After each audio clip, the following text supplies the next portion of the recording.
As one of the country's top 5 public universities, the University of Florida is on a mission to transform education and continue to develop breakthroughs that will help grow the nation's economy. As a national leader in AI, along with our #2 nationally ranked Career Connections Center, our students have never been better prepared to make a difference in the world. To learn more about how the University of Florida fuels bold ideas that make an impact across the globe, visit fromflorida.ufl.edu.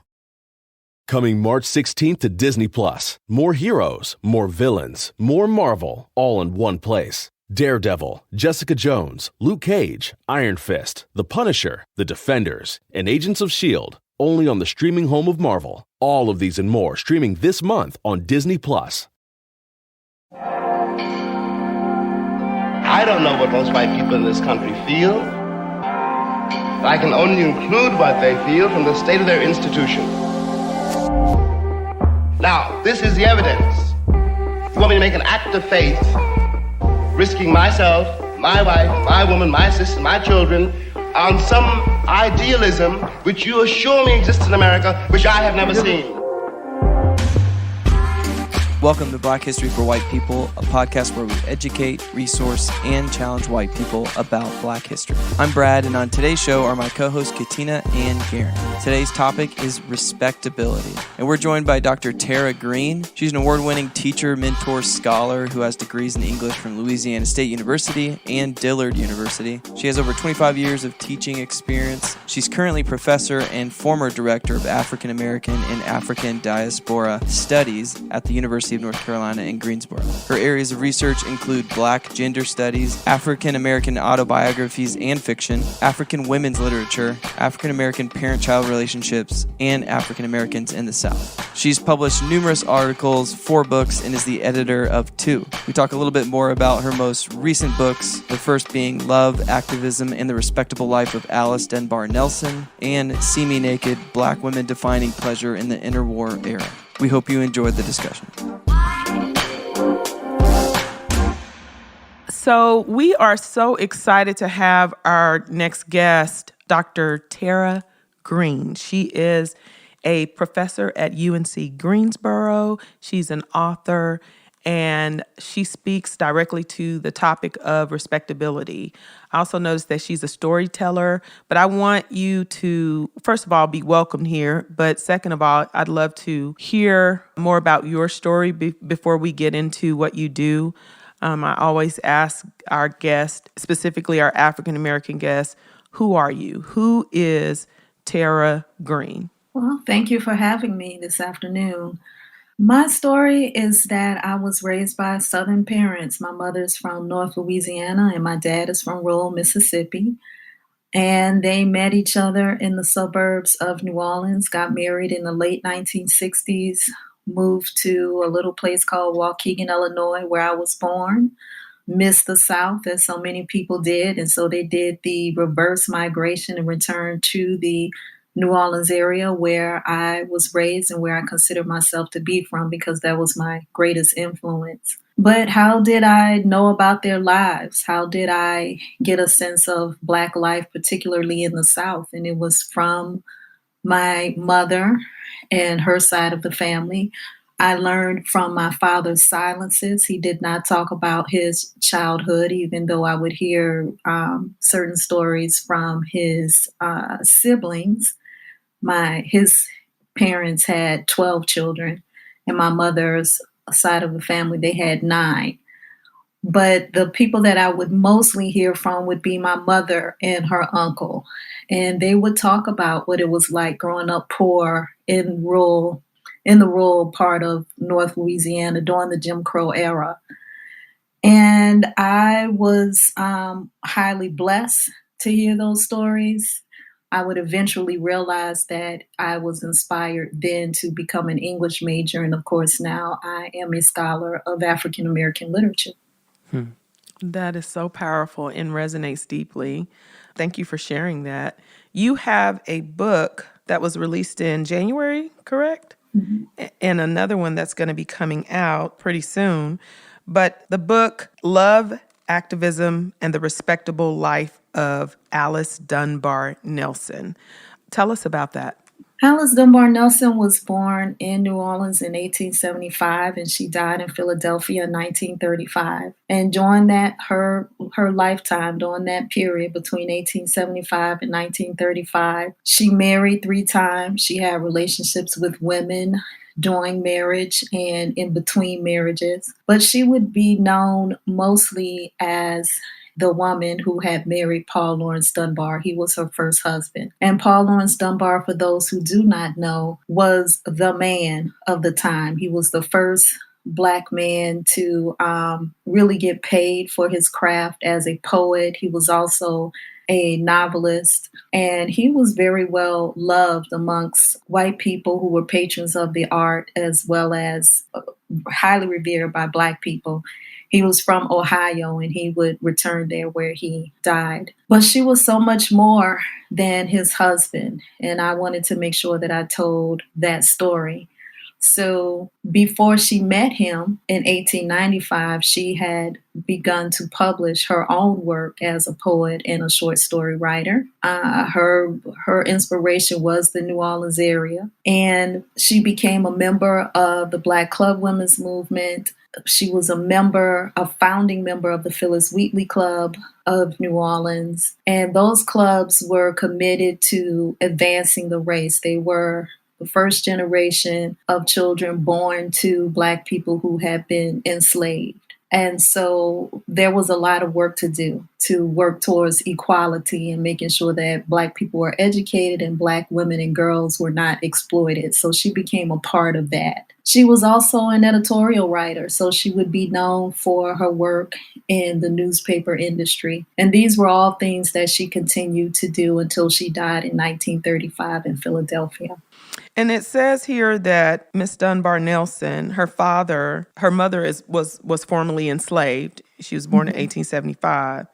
And her father was of questionable identity. Can you talk about that? Well, it's part of the respectability narrative. We are not very clear on who her father was because there were some name changes. So we know that his last name was Moore. Her mother would take on the name Moore. Her sister very likely had the same father as she. So and her sister was a year or so older than she was. When we look at the census records, we cannot find that there was ever Mr. Moore who lived with the family. And for the most part, the mother always lived with her children. They lived in at least 4 different cities. So it's easy to look at those census records and get a sense of who was living at the home over a number of years. And we never find that there was a Moore. And suddenly he sort of disappears in the way in which Patricia Moore becomes a widow. So when did he die? When was the funeral? Where's the obituary? Right. So that's the mystery. Who exactly was this person? And he was probably a white man. So again, respectability. What sort of arrangement did this woman who was probably unmarried have with this white man in New Orleans? Well, and we know that there's all kinds of stories of really Black women having to survive during that period and coming out of enslavement, having been raped, sexually abused, and being forced into these arrangements. A lot of times, current society and culture would like to romanticize a lot of these stories and see them as like interracial dating, but that is not what most of them were, because when you're thinking about African Americans coming out of enslavement and freed to nothing, freed to more enslavement, people did what they had to do to survive. And they, had already experienced the trauma of enslavement and carried that with them, that generation, for the rest of their lives and then it being passed on to their kids, to their children. Can you speak to that? Well, that's the thing, is that we don't know. When I say that there was an arrangement, surely she benefited from having an individual who would be the father of her 2 daughters. She probably benefited financially, because you don't make such arrangements unless you're going to get something out of it. Mm-hmm. But it was a choice, because there were Black men that she could have been in, that she could have coupled with. Mm-hmm. And so we can imagine that this was a part of her survival in a city. That experience was very new to her because she was born enslaved, and it was only because of 1865. And in fact, the person who owned her took her and the people that he so-called owned. I just that language always bothers me. Absolutely. But that they claimed to own, to Texas to avoid doing what the Emancipation Proclamation said, that that enslaved people had been freed. And so he ran off, and then he eventually told them. And so when they get to Louisiana and she goes to New Orleans, I imagine that this woman was not very sure of what she was going to do. And so it was not unusual for women of color, of African descent, to couple with white men of affluence. They had affluence because of their race, but some of them had affluence because of their class and genealogy. They may have been born into families that had property and wealth and so on. And so she clearly connects with one of those people. How that happens and what that looked like, we don't know.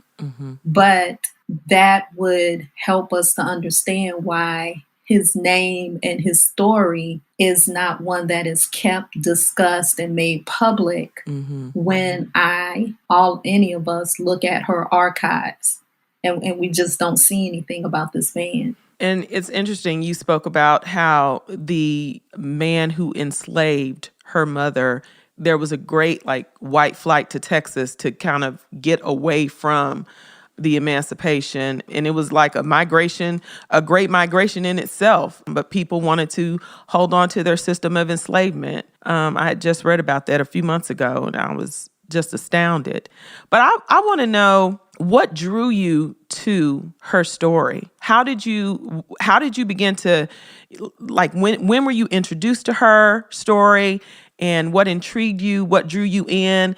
And even your writing process, how you wrote her story and the emotional labor that went into it. Well, I guess it was a little bit of fate. As I say to people, I met Alice Dunbar Nelson when I was an English student, undergraduate major at Dillard University.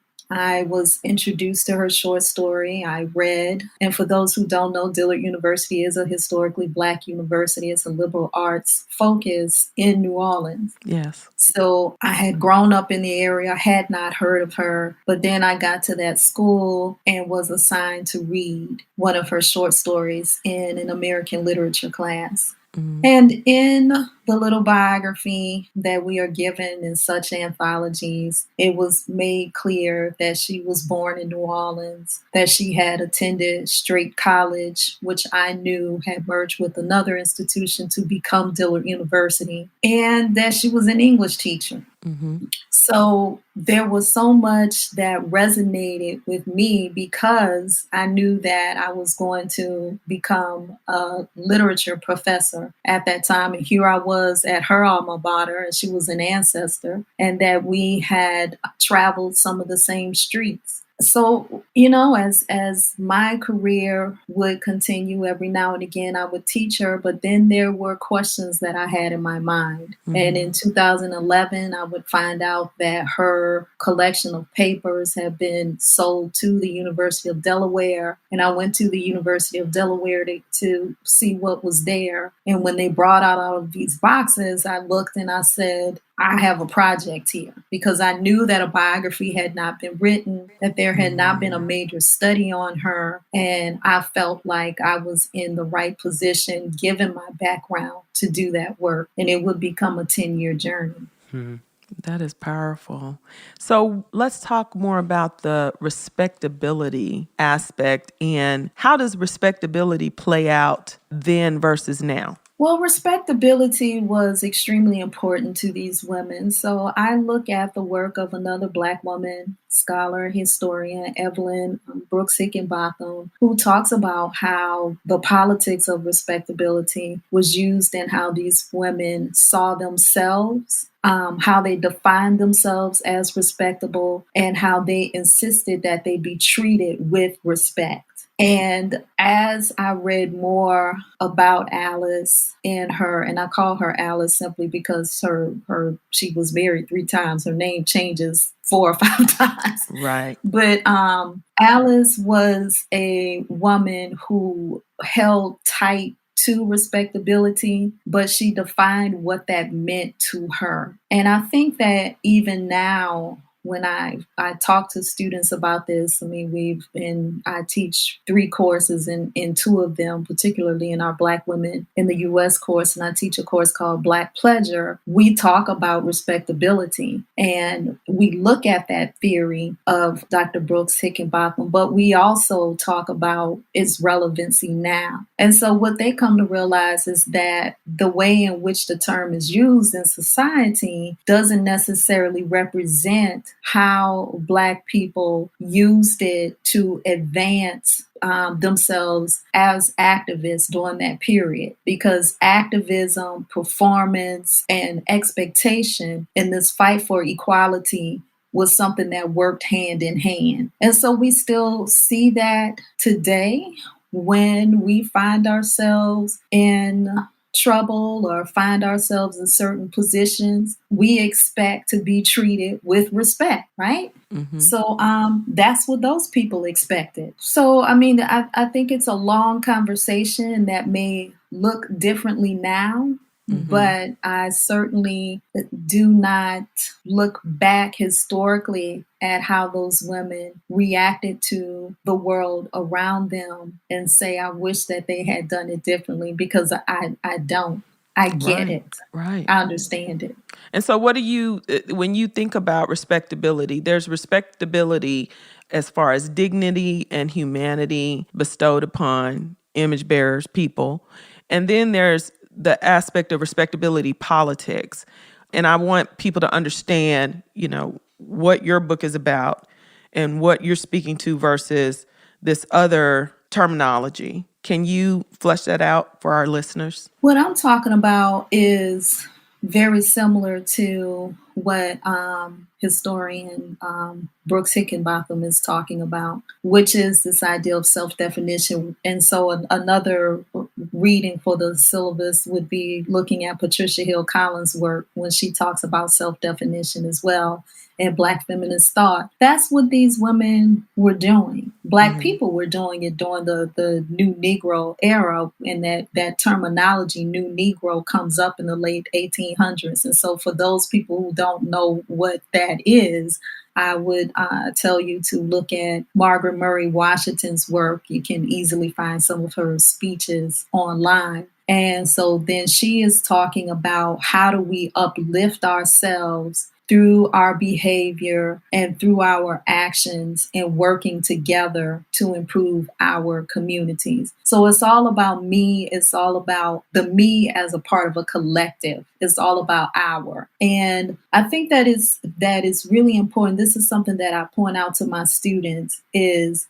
these Black people were actually looking at themselves and within their communities and relying on themselves for their uplift. They weren't saying, if we do this, then white people, that's not what they were saying. Right. They were not looking at themselves in relation to or in comparison to or in contrast to white people. So I think that is really important for us to really understand that Black people did love themselves during this period. Yes. And so the activism that we see expressed, even in how they present themselves in public, had to do with the fact that they did love themselves and they loved other Black people. So activism becomes a movement of love, of Black love. Yes, and Black self-love. So it's interesting because absolutely it makes sense that after this period of enslavement where people were owned as property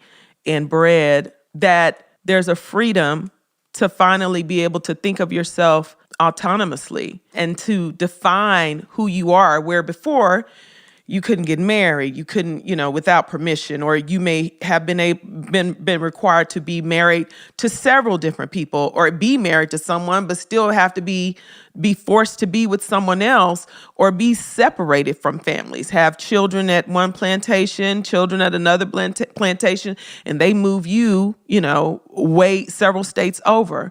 And so now this time where just as important as it is to have property and occupation, jobs, it's equally important to be able to say, who am I? And I get to define myself because no one, is overshadowing me or telling me who I had to be, even though they're all doing that under the confines of Jim Crow. And so there's still, oppression, a system of oppression, racism, and abuse that's happening. But it's amazing that so much flourishing happened with the Black community immediately after enslavement. You see these historically Black colleges and universities and these other schools, elementary, high school, middle schools that come forth, businesses, patents, invention. Like there's like this whole renaissance of activity,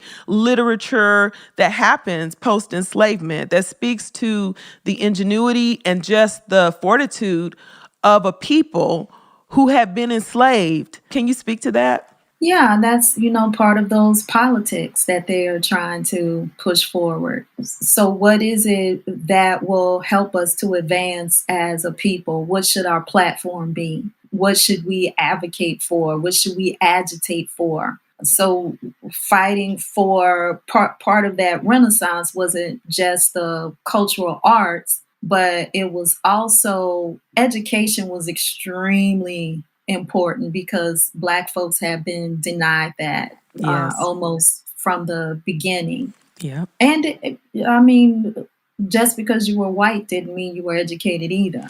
Right. People who were affluent tended to be the ones who had the best of education. If we remember, for example, University of Cambridge, Harvard was, I think about Phyllis Wheatley speaking and writing that poem to those white guys at Harvard. Mm-hmm. So, and that was in the 1700s. So as education becomes more accessible to people in the country, and as Black people of the South who have been denied access, and in parts of the North as well, mm-hmm. one of the things that they know that they have to concentrate on is building institutions of higher education that will train teachers, that will train nurses, lawyers, and who am I leaving out? The doctors. Those were the 4 areas where these higher educations that we now call historically Black colleges and universities, because they weren't historical at that time, those were the areas that they knew that if they wanted to advance the race, that they had to have people who were trained in those areas. Saving the Black family. So now that people aren't divided up and they have a say-so about where they can stay and that they can make decisions about their children, saving the Black family became extremely important. Yes. And so educating those little children, but also having lessons on what are the best ways to keep out disease, cleanliness. Mm-hmm. So mm-hmm. then you have to have access to clean water, and clothing and safe jobs. So all of those things work together, and Black women were at the forefront. I tell my students sometimes, they're like, well, but I thought Black men, well, where were the Black men? Were they organizing? Yes, but the Black women club members were the ones who were organizing and networking and meeting locally, but also leveraging resources and meeting nationally and coming up with platforms to advance the race and to insist that certain things be done so that could happen and happen properly and in order, as we can put it. As one of the country's top 5 public universities, the University of Florida is on a mission to transform education and continue to develop breakthroughs that will help grow the nation's economy. As a national leader in AI, along with our number 2 nationally ranked Career Connection Center, our students have never been better prepared to make a difference in the world. To learn more about how the University of Florida fuels bold ideas that make an impact across the globe, visit fromflorida.ufl.edu. Coming March 16th to Disney Plus. More heroes, more villains, more Marvel, all in one place. Daredevil, Jessica Jones, Luke Cage, Iron Fist, The Punisher, The Defenders, and Agents of S.H.I.E.L.D. Only on the streaming home of Marvel. All of these and more streaming this month on Disney Plus. Well, in Black women, the Black woman suffrage movement that is oftentimes not spoken of and is overshadowed by the white feminist movement of Susan B. Anthony. We don't talk about, we just did an episode on Ida B. Wells, but we don't talk about Ida B. Wells, and we don't talk about how even the Black Greek letter organizations, the sororities, when you talk about the clubs, I'm a member of Zeta, how those organizations played such a tremendous role in the Black woman suffragist movement, and all of them were founded during that time period. And just the work that they did amongst themselves to further the work of justice and education and identity and self-worth. Yeah, certainly. So Alice Dunbar Nelson was one of those women. And she was one who was, because of the name Dunbar, so before she marries her second husband, she is one of those who is asked to go out and give speeches. She was very well known for her ability to speak in public and to get the descriptions that they provide of her in newspapers, and a former student of hers writes about in his biography that she was just this tall woman who would have these facial expressions that showed how passionate she was about speaking. So I imagine when she would take the podium, when she was a suffragist and going in Pennsylvania, particularly in York County, fighting and trying to get the men to vote for, I believe it was called Amendment 1, so that women would have the right to vote. And it didn't pass. It would be some years later that the amendment would be ratified to the U.S. Constitution. But then she would continue, as many Black women did and still do, which is to hold those people that they vote for accountable. And so much of what we see now, when we know that Black women have this power in voting and to influence, that work was done by women like Ida B. Wells, who was part of the Club Women's Movement also, and Alice Dunbar Nelson, and all of these women whose names we just simply do not know, but they were there making demands, these gloved women with their hats on and nicely dressed. Oh my gosh. That was part of their respectability politics. That's what they were fighting for. Well, and that is activism in itself, because up until that point, they were used to seeing Black women as the least of the least, subservient and dressed in whatever rags that, were given to them, and just every aspect of their life, just who they are, how they were defined in this country to be property, and to see a Black woman. And I love seeing the pictures of that era, to see a Black woman dressed with gloves, with, the fashion. Because so many times we think about colorism and just the trauma of enslavement that wrought some division in our culture. I mean, it's just it's what happened. We know this. But we don't think of, and we make all these distinctions about Black elite versus, the common folk, and some of the issues that came forth even in writing, like Zora Neale Hurston. She wrote about the common folk, and then she got some pushback because she wrote in dialect versus, proper English or whatever. But we don't even think about the fact that a Black woman dressed in like high society is in and of itself resistance and activism, because it's saying that I am worthy, of the finer things that you have withheld and that you have gained at my expense and at the expense of my body and at the expense of my people. But just a Black woman stepping into a room with a gown on, with the gloves, with, just all of that, how in and of itself is not I'm trying to be like you. It's I'm defining myself and I demand respect, and I am presenting myself in an act of resistance. Mm-hmm. And it's really powerful. Yeah. They were certainly aware of that, and they are the mothers of what would become Black sororities. Mary Church Terrell, as well as Alice Dunbar Nelson, are honorary members of Delta Sigma Theta sorority, of which I am a member. All right. So, and it was because of the work that they were doing in these areas. That is so powerful. And so let's talk about your other book that's coming out, See Me Naked, Black Women Defining Pleasure During the Interwar Era.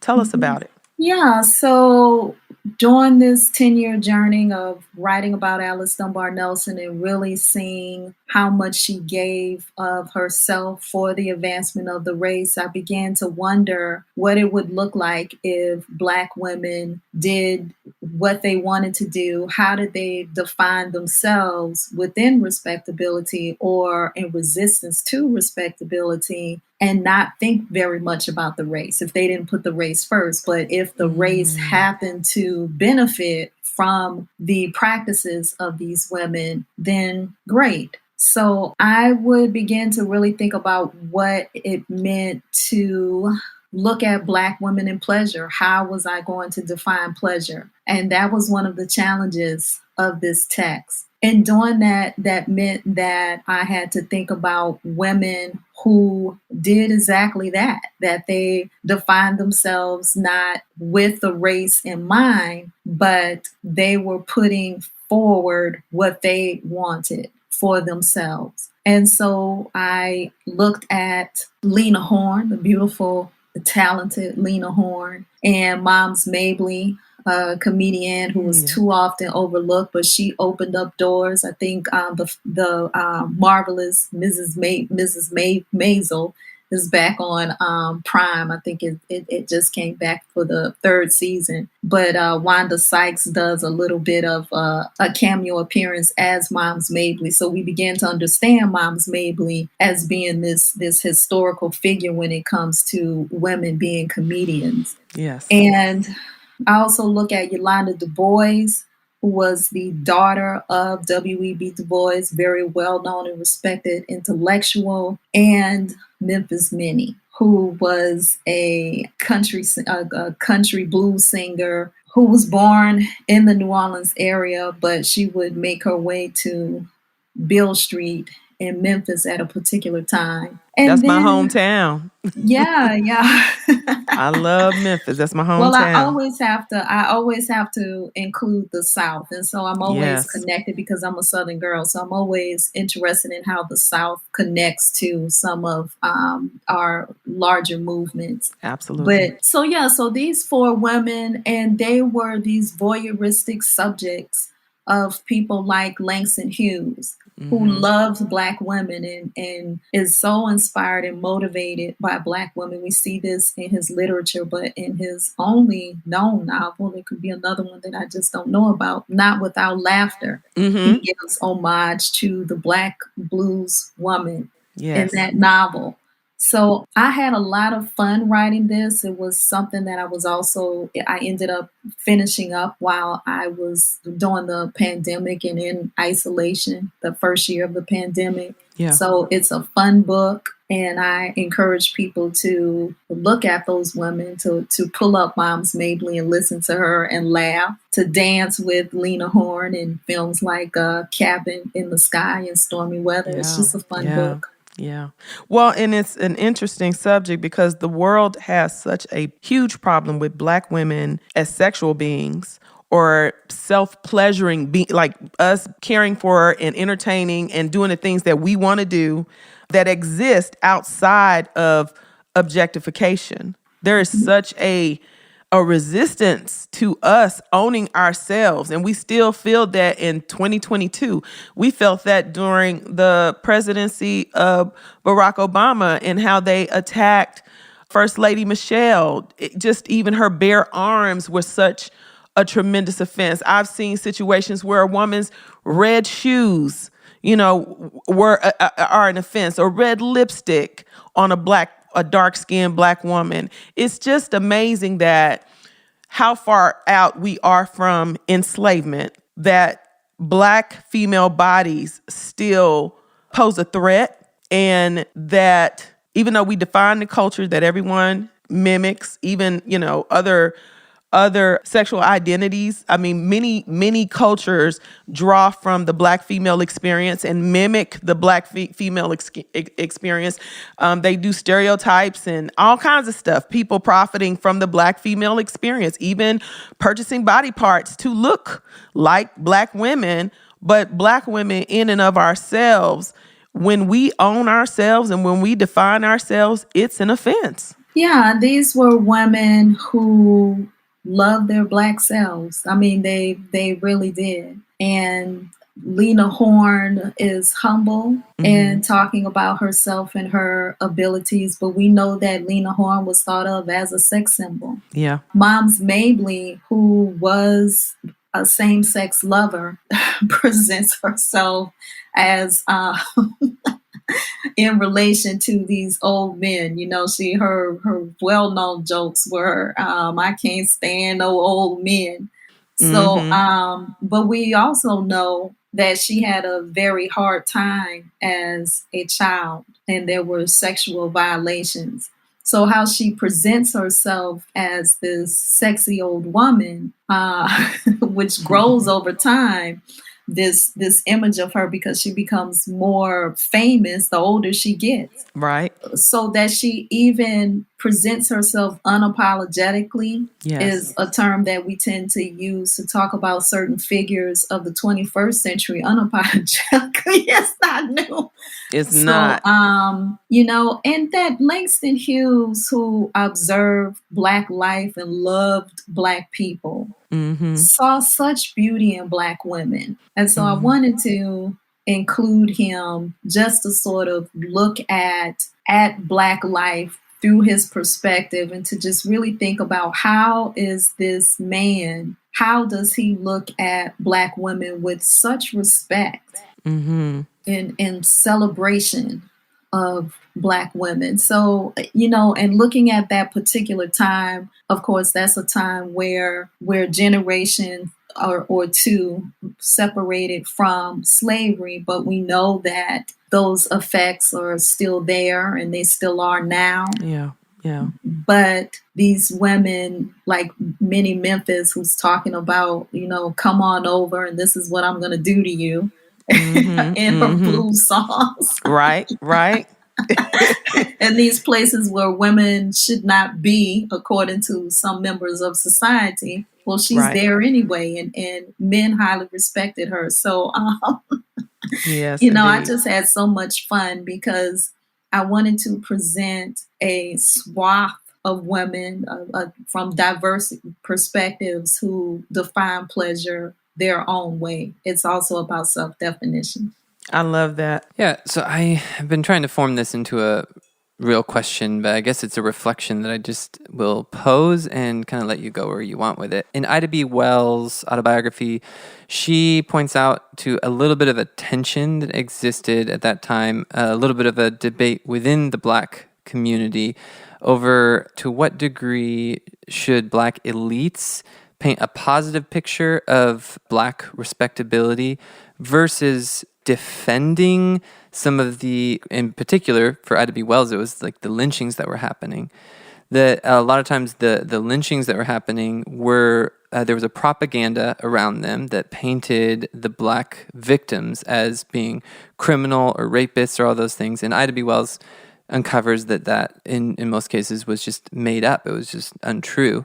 So then for the Black elites who were reflecting on, and I know Booker T. Washington and W.E.B. Du Bois kind of debated back and forth about to what degree do we kind of just write off all of the aspects of the Black community that are just painted in such a bad light that we almost separate ourselves from that in order to try to paint a positive portrait of Black life over here, or to what degree do we maybe sacrifice some of our own respectability to go and defend the Black community who is being painted in such a bad light? Like that tension between, do we fight for our own respectability in order to move the race forward, or do we give some of it up to identify with those who are being lied about and defend them. And so I wonder in that, and even I think the modern parallel, there's, I think still in the modern conversation, we could say that some of the same thing still happens with mass incarceration. And to what degree, I mean, it's not a popular political position to say we should, defend prisoners because they have just a bad picture in the minds of most people. And yet so much of the inequality now is tied to mass incarceration. And so, how do we engage that? Or what are your thoughts? Or how did some of these women maybe think through some of those things? And just love to hear your reflections on that. Well, certainly there was a debate amongst Black folks during that time. And so there were many debates because Black people are a diverse group. And so, sometimes people question what were the motives of someone like Booker T. Washington, who was president of an institution that focused on the industrial education, while there were other Black people who were advocating for Black folks not doing that kind of work, the industrial work, farming or such, but to do other kinds of things and prepare the Black race. Well, we have to remember that Booker T. Washington was in the very rural South of Tuskegee, Alabama, and some of these other folks didn't know very much about the South and farming, and they didn't have to because they were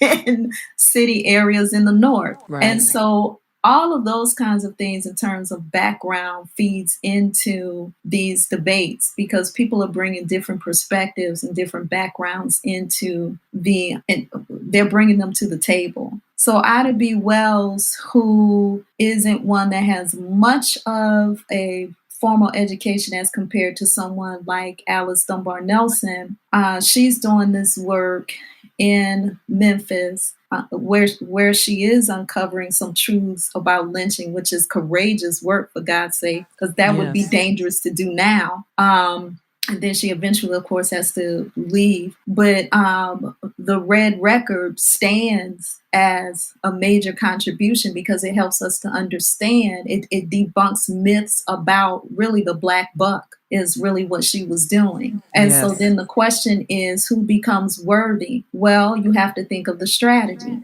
And so what is it that you're trying to achieve? So Black newspapers is really where this, I think, would be sort of fleshed out, that there were Black papers that had to make decisions about how they were going to present Black folks. And Alice Dunbar Nelson was one of those people that she may say one thing in her diary about how some people got on her nerves and that the quality of the work wasn't very good, but that's not what she would say in the newspaper. Okay. There was already enough stuff out there about Black people being horrible individuals. Yeah. So it was really a weighty subject because it needed to be during that time. And it would continue to be during the civil rights movement. Do we deal with people who may have been having a Black man that was having sex with a white woman? If anybody's seen the film Marshall, this is what comes out in that film. So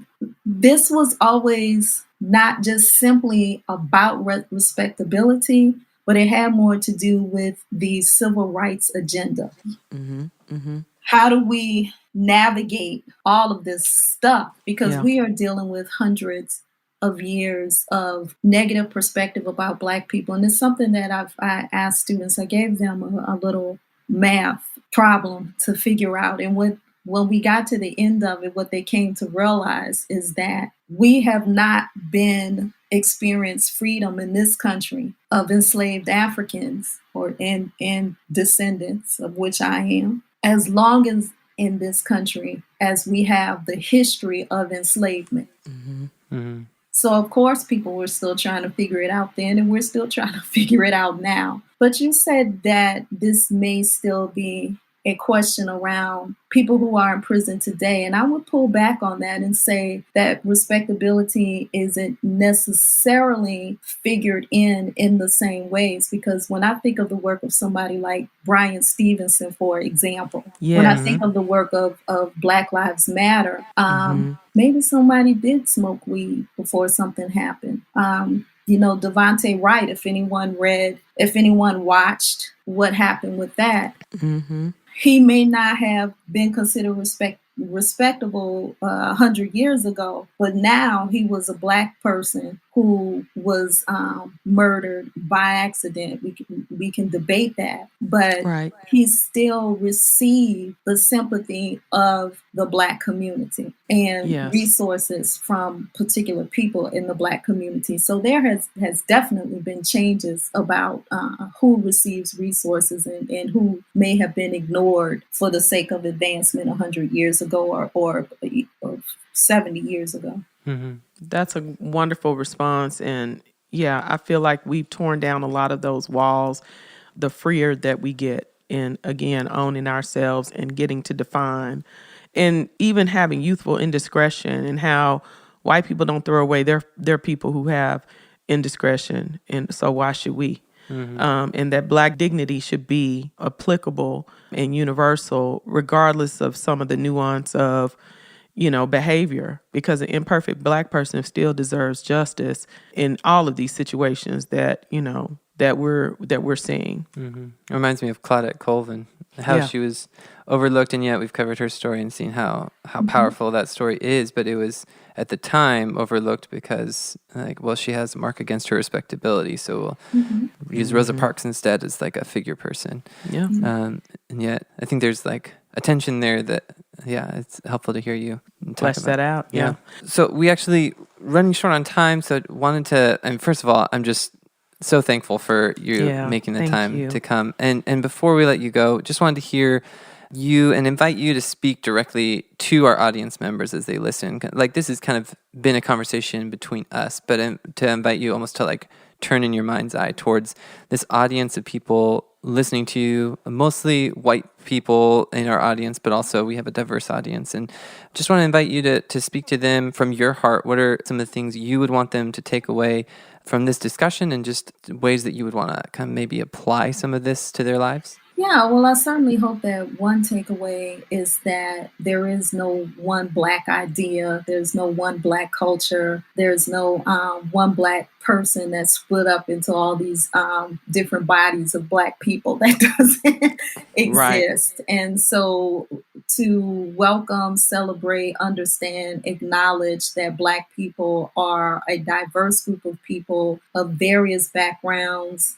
Some are first generation from other countries and speak different languages and have different ideas about how the world should be. So the Black community doesn't exist. Let me be clear about that. We hear that in the media all the time, that there is a Black community. What is that? But I think that we also, in order to understand these different perspectives, you have to read widely. You have to, there are so many websites, but I just think about the fact that Miss Magazine put out a list of 2022 reads of people that are considered to be marginalized. So women of color and LGBTQ writers are on that list. So go to their website and you'll be able to find that. But certainly Black Women Reads and some other sites can give you some more information about places where you can get some a kind of syllabus, a list of readings by people of color, but particularly of Black people. So I hope that that's your assignment, and I hope that you will move forward in reading, listening to podcasts like this, but definitely please read. It's really important.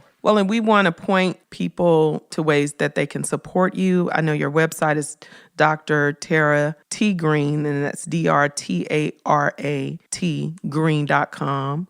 But what are some other ways that we can point our listeners to you and support you? Well, that's really the best way, because when I do things like this, it will be posted there. I am also on Twitter at DRTTGREEN. So that's Dr. T.T. Green. And I am on Instagram. You can follow me there also, TARAT.GREEN. And I often retweet things that are relevant to Black folks, including works that have been written by that are coming out or that have been written or by Black people, but especially by Black women. Wonderful. Thank you so much for joining us. We're going to provide all of the resources that you shared in our show notes. And we just really appreciate, I always love being able to speak with Black women on the podcast, and we just have so much to offer, and people don't even know. So thank you so very much for just meeting with us and taking time out of your day. Hope you have a blessed one. Thank you. Thank you so much. Thank you so much. Yep. Bye. Yes, ma'am. Bye-bye. Thank you. Thanks for listening to this episode. If you're looking for more information on what we discussed, take a look at the show notes or go to blackhistoryforwhitepeople.com. If you'd like to play a supportive role in the podcast, you can support what we do for $5 a month at patreon.com/blackhistoryforwhitepeople. On our next episode, we will be discussing Angela Davis. We'll leave you with this quote from Viola Davis. As Black women, we're always given these seemingly devastating experiences that could absolutely break us. But what the caterpillar calls the end of the world, the master calls the butterfly. What we do as Black women is take the worst situations and create from that point.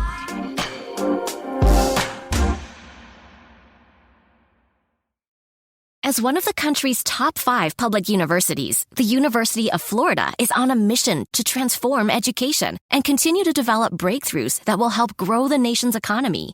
As a national leader in AI, along with our #2 nationally ranked Career Connections Center, our students have never been better prepared to make a difference in the world.